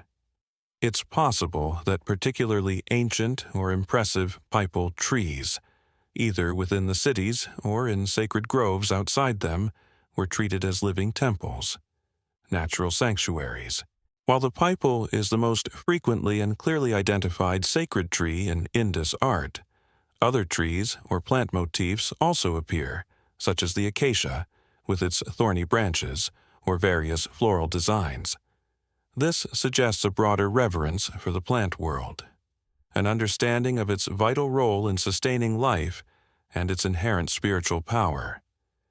It's a worldview that sees divinity not just in human-like gods or powerful animals, but also in the silent, enduring life of the plant kingdom. It makes you look at your houseplants with a newfound respect. Good morning, Fern. Any messages from the cosmos today? No, just need watering, fair enough. A quirky tidbit is that some seals depict figures, possibly deities or priests, wearing headdresses adorned with pipal leaves or branches, further cementing the tree's association with sacred or authoritative roles. It's like wearing a crown made of a living, sacred symbol, directly connecting the wearer to the tree's spiritual power. The veneration of sacred trees and groves, as we saw in our journey through the Baltic forests, is a very ancient and widespread human practice. It reflects a time when humanity lived in much closer, more dependent relationship with the natural world, and saw it not as an inert resource, but as a living, breathing community of beings, each with its own spirit and power. The Indus people, with their sophisticated urban civilization, clearly hadn't lost this primal connection. Their cities, for all their brick-lined drains and orderly streets, were still deeply rooted in a spiritual landscape where sacred trees played a vital role as conduits to the divine, as symbols of life, and as objects of profound reverence. So, as you gaze at these ancient seals, let your imagination rest for a moment under the cool, rustling shade of a mighty peepal tree in Harappa or Mohenjo-Daro. Feel the gentle breeze that makes its heart-shaped leaves dance. Sense the ancient wisdom and the quiet, enduring spiritual power held within its massive trunk and spreading branches. The undeciphered script may keep many secrets, but the clear, repeated image of this sacred tree speaks a universal language of reverence for nature. A whisper from the Indus Valley telling us that even in the heart of a great Bronze Age city, the soul of the wild, embodied in its sacred trees, was never far away. The undeciphered script may keep many secrets, but the clear, repeated image of this sacred tree speaks a universal language of reverence for nature. A whisper from the Indus Valley telling us that even in the heart of a great Bronze Age city, the soul of the wild, embodied in its sacred trees, was never far away.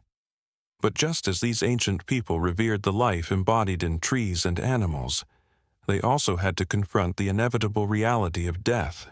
How did the Harappans treat their deceased? What can their burial rites, the silent testimonies from their cemeteries, cautiously reveal about their views on the afterlife? Even without their own words to guide us, you're now standing quietly at the edge of an ancient Indus burial ground, peering into the earth for glimpses of their final journey. Interpreting the precise nature of Indus Valley Civilization beliefs about the afterlife solely from their burial practices is fraught with difficulty, as funerary rituals can be conservative and may not always directly reflect the full spectrum of a society's eschatological ideas, leading to ongoing debates among archaeologists. Without their sacred texts, without their myths of death and rebirth spelled out for us, we are left, once again, to read the subtle language of material remains. It's like trying to understand a complex philosophy by only looking at how people arrange their sock drawers. You might get some hints about orderliness, but the deeper meaning remains elusive. What we do find, however, is a pattern of careful, deliberate interment. The most common form of burial in the mature Harappan period was primary inhumation in designated cemetery areas, usually located just outside the main residential sectors of the cities. Think of Cemetery R37 at Harappa, one of the most extensively excavated, here. You see individuals laid to rest in simple rectangular pits dug into the earth. A mainstream historical fact is that the bodies were typically placed in an extended position, usually lying on their backs, with the head most often oriented towards the north, though regional and temporal variations certainly exist. This consistent orientation suggests a shared understanding, a common ritual practice across a vast area. It wasn't just random, there was a system, a proper way to face one's final journey. Sometimes, the grave pits show evidence of having been lined with mud bricks, or, more rarely, traces of wooden coffins, perhaps made of perishable materials like reeds or timber, have been found. These suggest a desire to provide a more structured, protected final resting place. It's not exactly a luxury penthouse suite in the underworld, but it shows a level of care and respect. Right. Make sure Great Uncle Harappas is facing north. He always hated sleeping with his head to the south, said it gave him bad omens, and for goodness sake, don't forget his favorite pottery set. And what of grave goods? Those items buried with the deceased. These are often our best, if still ambiguous, clues to afterlife beliefs. In Indus burials, the most common offerings are pottery vessels, jars, bowls, dishes, plates. These are usually plain utilitarian wares, though sometimes finely painted pots are found. The natural assumption is that these vessels once contained offerings of food and drink, provisions for the soul on its journey to the next world, or perhaps for its sustenance in that other realm. It's a near universal human practice, this idea of packing a lunch for eternity. Beyond pottery, personal ornaments are frequently found with the dead. Individuals were often buried wearing their beads of carnelian, agate, steatite, faience, bangles terracotta, shell, copper, bronze, and sometimes simple copper mirrors, rings, or tools like chisels or blades.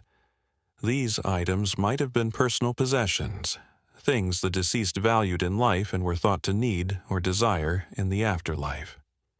Or they could have been status markers, indicating the individual's social standing even in death.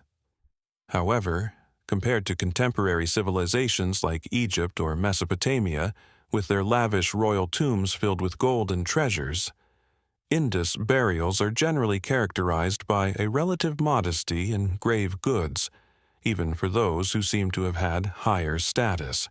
This has led some scholars to suggest a more egalitarian social structure, or perhaps a belief system where worldly wealth was not considered essential for the afterlife, or that status was displayed in other, less archaeologically visible ways.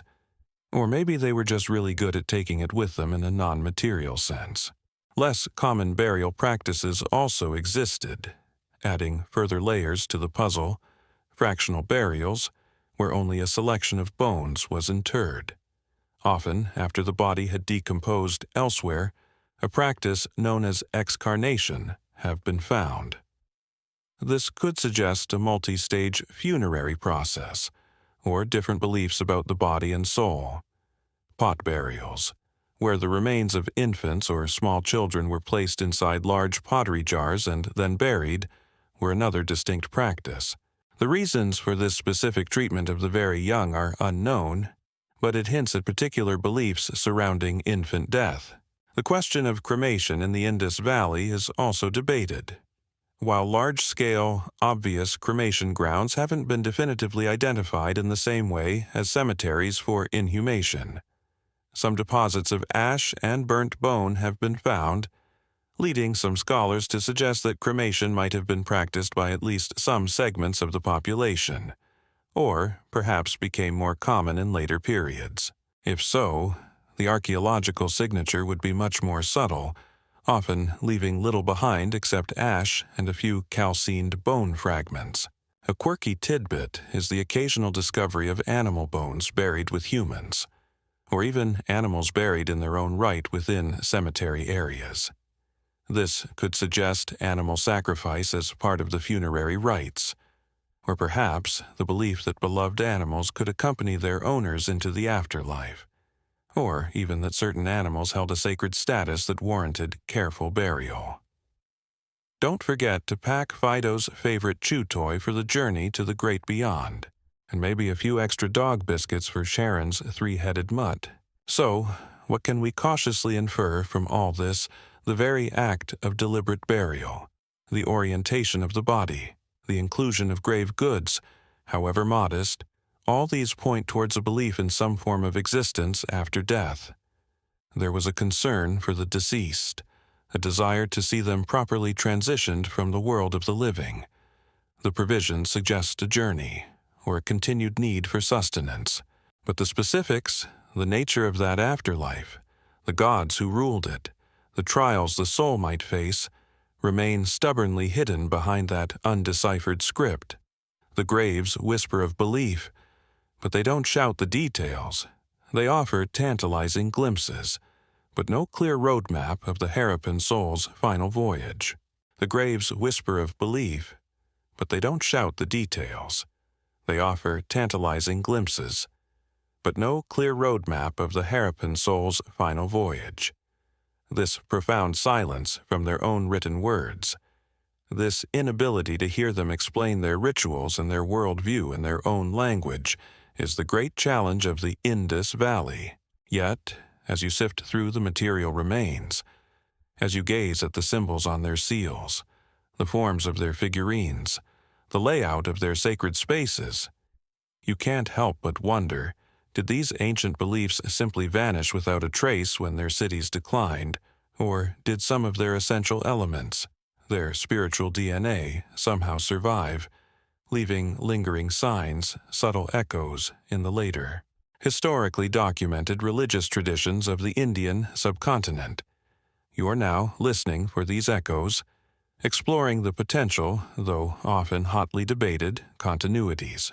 The decline of the mature Indus Valley Civilization, roughly around 1900 BCE, and its eventual fading over the subsequent centuries, coincides with a period of significant cultural and demographic shifts in ancient India.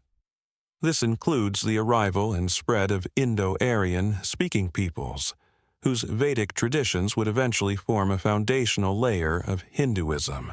The question of cultural and religious continuity between the Indus Valley Civilization and later historical Indic traditions, particularly Hinduism, is one of the most complex and vigorously debated areas in South Asian studies, with scholars carefully weighing archaeological evidence against potential linguistic links and the dangers of imposing later frameworks onto ancient cultures.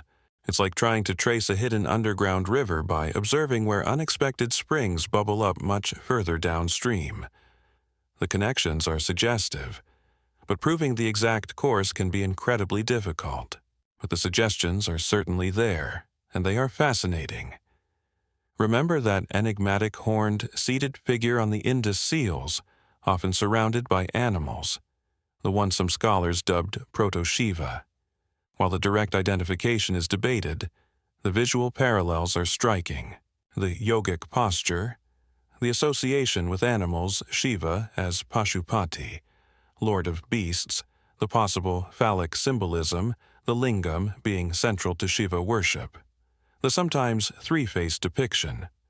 All these have strong resonances with the iconography of the later great Hindu god Shiva, in his aspects as both a powerful ascetic and a lord of fertility and wild nature.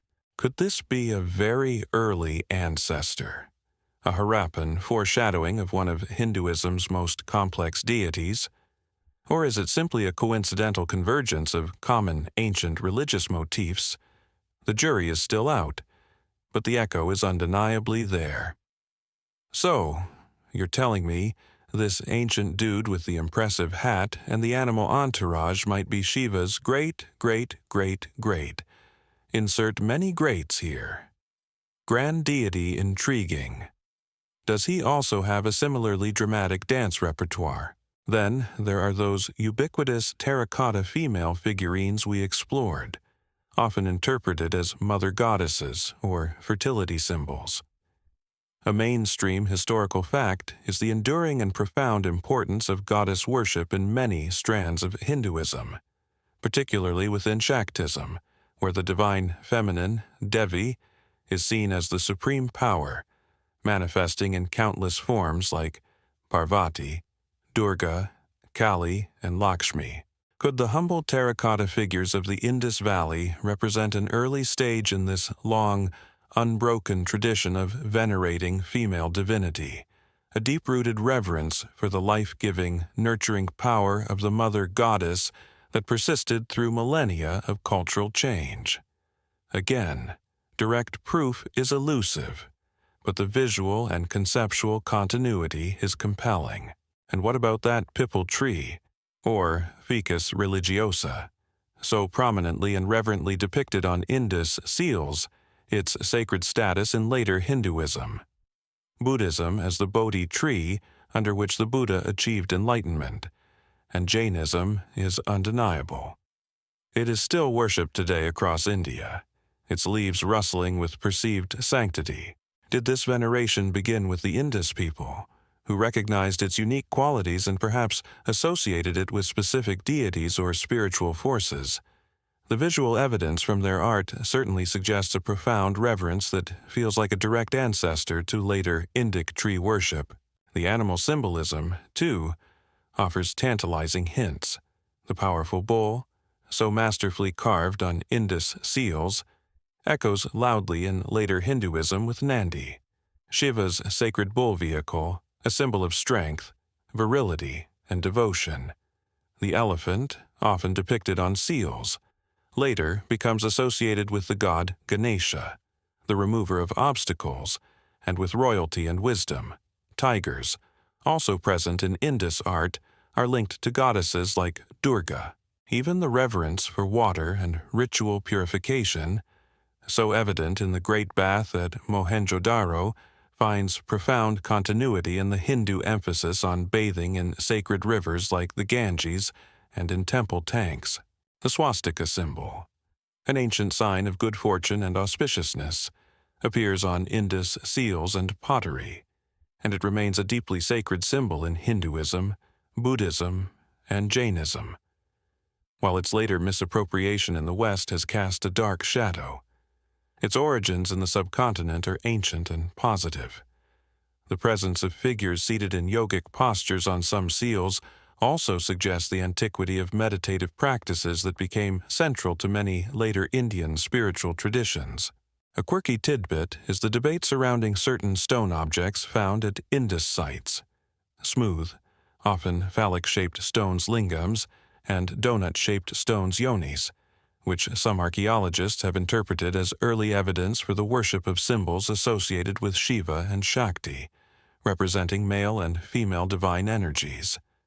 Others argue these interpretations are anachronistic, and the objects might have had more mundane uses, like pestles or architectural elements.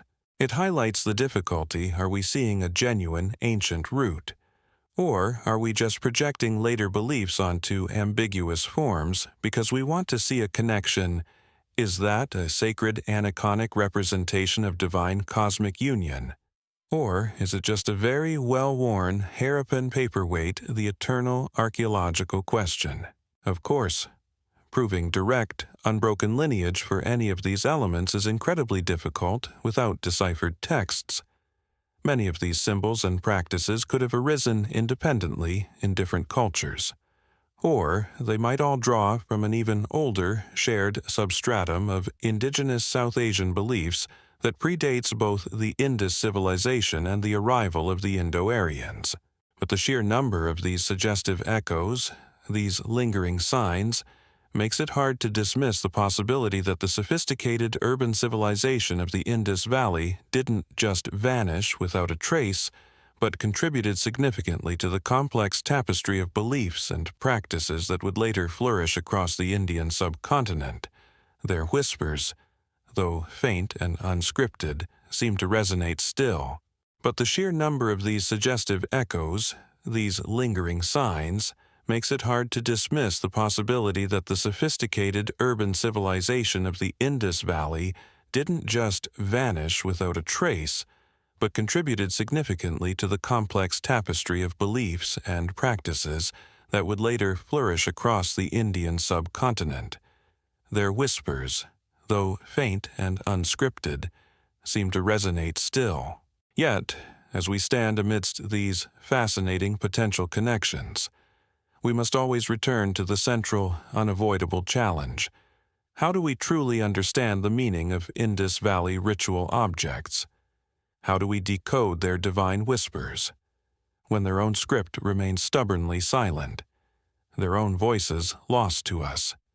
You are now stepping into the often frustrating, yet deeply compelling, world of archaeological interpretation, where scholars try to read profound meanings from material culture alone. Imagine you're an archaeologist carefully brushing away millennia of dust from a newly unearthed artifact. A tiny steatite seal with an enigmatic animal, a broken terracotta figurine, a strange clay-lined pit filled with ash. The object is undeniably real, tangible, but its meaning, its role in ritual, its place in the Indus belief system, that's where the hard work and the often intense debate begins. Material culture, on its own, is mute. It doesn't explain itself. We, as observers from a vastly different time and culture, inevitably bring our own assumptions, our own frameworks of understanding, when we try to interpret these ancient remnants, and without their own texts to guide us, to correct us, to offer their perspective, we are always at risk of imposing our meanings onto their mysteries. It's like trying to understand the rules and significance of an incredibly complex alien board game by only looking at the playing pieces and the board without any instruction manual. Okay, this six-headed, jewel-encrusted space badger clearly moves diagonally, unless it's a Tuesday, and the tiny silver pyramids are bonus points or instant doom. This is harder than I thought. The ongoing efforts to interpret Indus ritual landscapes and objects in the absence of deciphered texts often involve a delicate balance between rigorous archaeological methodology and carefully constrained analogical reasoning, a process that inevitably leaves many fundamental questions open to multiple plausible, yet unproven interpretations. Archaeologists look for patterns, for context. Where was an object found? Was it in a residential house, suggesting domestic ritual? Was it in a public area like the Great Bath, hinting at communal ceremony? Was it in a grave, indicating beliefs about the afterlife? Was it associated with other specific objects that might offer clues? Unusual, non-utilitarian objects, things that don't have an obvious practical purpose like a pot for cooking or a tool for farming, are often prime candidates for being labeled ritualistic. Those terracotta cakes found in fire altars, for example, or the elaborate headdresses on the female figurines, or the very existence of the priest-king statue, so different in style and material from most other human representations. When something seems to defy a simple functional explanation, the human mind, ancient or modern, tends to look for a symbolic or spiritual one. Repetitive patterns in iconography or architecture are also key. The sheer number of seals depicting that unicorn figure and its associated manger tells us this was a hugely important and widely recognized symbol, not just a random doodle. The standardized layout of many Indus cities, the consistent presence of citadels and lower towns, the sophisticated drainage systems. These suggest shared cultural norms and perhaps even shared belief systems that underpinned that order. Comparative ethnography and archaeology can offer some help, but must be used with extreme caution. Scholars might look at how similar objects or practices functioned in other ancient civilizations, or even in later historical or contemporary traditional societies in South Asia, to see if plausible analogies can be drawn. For instance, the prevalence of mother goddess worship or ritual bathing in later Indian traditions makes it tempting, as we've seen, to interpret Indus female figurines and the Great Bath in that light. But a mainstream historical fact is that directly transposing beliefs from one culture or time period to another, especially across a gap of centuries or millennia, is a method fraught with peril. Similar forms do not always mean similar functions or meanings. It's like assuming that because your ancient ancestor and your modern teenager both use a screen to communicate, they must be discussing the exact same things. Spoiler, probably not. One is likely coordinating vital crop rotations. The other is arguing about a TikTok dance. A quirky tidbit illustrating the pitfalls of early interpretation is how some of the first excavators, influenced by their knowledge of Mesopotamia or Egypt, actively looked for, and sometimes thought they had found, monumental temples or grand palaces at Indus sites. When these didn't quite materialize in the expected forms, it led to all sorts of theories about the Indus being a uniquely egalitarian or priest-ruled society. While these ideas are still debated, it shows how our own cultural baggage can shape what we expect to find and how we interpret what we actually unearth. The real challenge lies in accessing the belief behind the object, the intention behind the ritual. We can see that a fire was lit in a specific pit, but why to which deity was the offering made? What were the words spoken, the hopes expressed?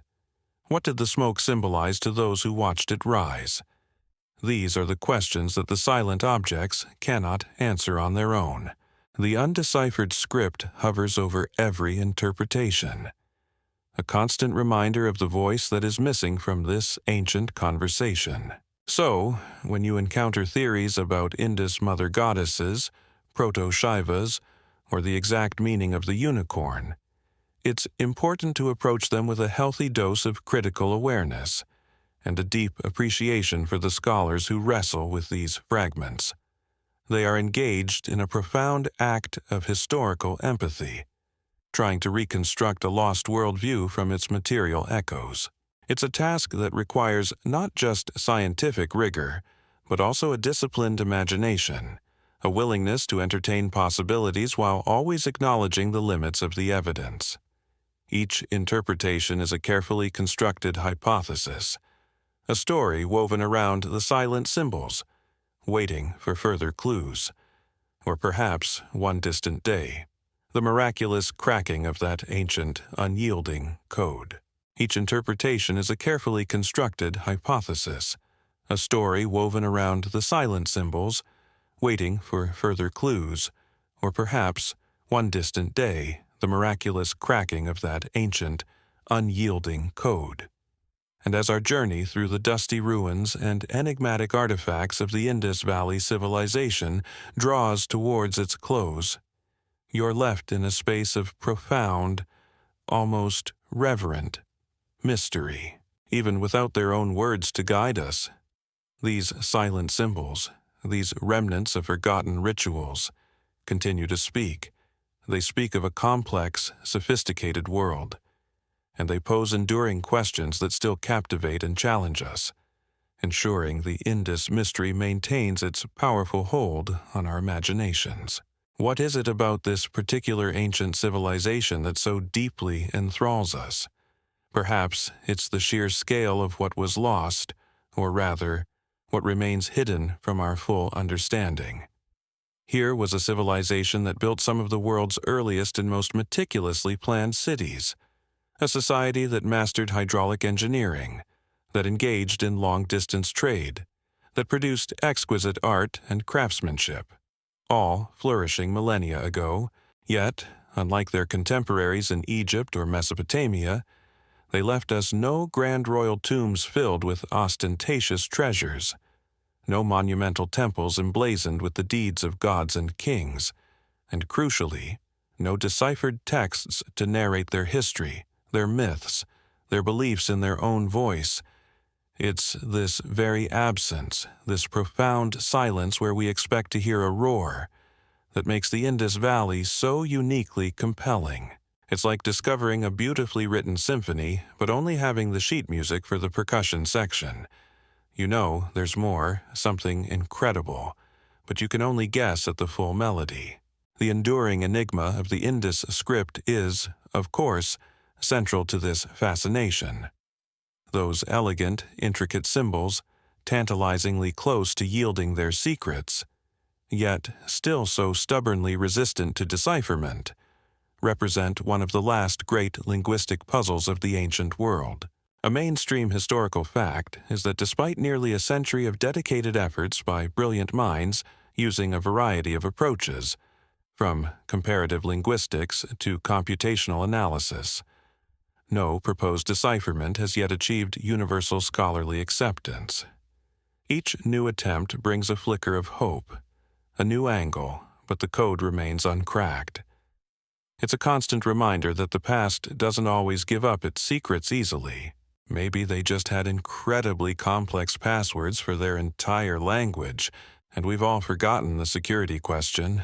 But even without the script, the ritual objects themselves, those enigmatic seals, the serene priest-king, the ubiquitous female figurines, the mysterious fire altars, the majestic great bath, continue to speak to us in their own silent, symbolic language. They whisper of a spiritual life that was clearly rich and multifaceted. They hint at a reverence for nature, seen in the powerful animal motifs and the sacred pipal tree. They suggest a concern with purity and ritual cleansing, evident in the great bath. They point towards a complex pantheon or system of spiritual beliefs, with figures that seem to foreshadow later Indic deities, yet retain their own unique Harappan character.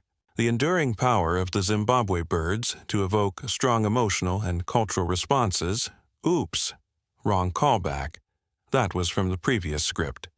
Let me refocus on the Indus Valley. Let me rephrase that. The enduring power of Indus symbols, like the unicorn or the horned deity, to evoke strong scholarly debate and popular fascination, highlights the complex ways in which ancient artifacts continue to shape our understanding, even when their original meanings are obscure. Ultimately, until the Indus script yields its secrets, our understanding of their ritual life and deepest beliefs will remain a compelling tapestry woven from archaeological evidence, informed speculation, and the enduring human fascination with the voiceless civilizations of our distant past. These objects pose profound questions about the very nature of civilization. Can a complex urban society, spanning hundreds of thousands of square miles, thrive without the kind of overt, monumental displays of royal power or state religion that we see in other ancient empires? What does the relative modesty of their burials, or the apparent absence of grand individual palaces, tell us about their social and political organization? Were they a more egalitarian society? Or did they express power and status in ways that are less archaeologically obvious to us? The Indus civilization challenges our preconceived notions of what an ancient state should look like. It's like they were playing civilization building on a different rule set, and we're still trying to figure out their strategy. A quirky tidbit is the way the Indus Valley Civilization occasionally pops up in modern popular culture, often as a mysterious lost world in adventure stories or video games, its undeciphered script and enigmatic artifacts providing fertile ground for imaginative fiction. It shows that the allure of its mysteries extends far beyond academic circles. Indiana Jones and the Secret of the Unicorn Seal. Anyone I'd watch that. What we can glean from their ritual objects is a deep sense of order, a reverence for certain animals and natural forms, a concern with purity, and likely a belief in some form of afterlife. However vaguely understood by us, their art, especially on the seals, is a marvel of miniature craftsmanship, conveying power and grace in tiny spaces. These silent symbols are the Indus people's most enduring voice, challenging us to listen with our intuition, our intellect, and our imagination. They remind us that a society doesn't need to leave behind epic poems or king lists to be considered great. Its greatness can also lie in its well-planned cities, its sophisticated crafts, and the enduring mystery of its spiritual heart. As we prepare to let these ancient whispers fade into the quiet of the night, we are left with a sense of profound respect for this remarkable, yet still so elusive, civilization. They built a world of order and complexity on the banks of a great river, a world that thrived for centuries, only to eventually decline and vanish from historical memory for millennia. But they left behind these fragments, these beautiful, enigmatic clues, inviting us to keep searching, keep questioning, keep wondering about the people who created them and the rituals that gave meaning to their ancient lives. The dust of millennia may cover their cities, and their script may still guard its secrets, but the Indus Valley Civilization, through its silent symbols and mysterious ritual objects, continues to speak to our deepest human fascination with the past, with the sacred, and with the enduring enigma of those who came before us. Their story is a profound meditation on what can be known, and what may forever remain just beyond our grasp. A beautiful, unsolved puzzle from the dawn of urban life. And now, as the last images of those ancient Indus cities and their cryptic seals begin to soften and dissolve in your mind, let the profound silence of that lost world gently guide you towards your own rest. The heat of the Indian sun fades, the dust settles, and the enigmatic script offers no more resistance, only a quiet invitation to peace. The search for meaning, the desire to understand, can now be set aside for the night. Allow the deep stillness of those ancient river plains to settle within you. There are no more symbols to decipher, no more ruins to explore, only the gentle, steady rhythm of your own breathing. The whispers from the Indus have faded, leaving behind a sense of timeless mystery and the quiet comfort of the present moment. Let this profound calm envelop you, like the centuries of earth that protected those lost cities, and carry you into a deep, untroubled, and truly restorative sleep. The ancient world keeps its secrets, and tonight you can rest peacefully beside them.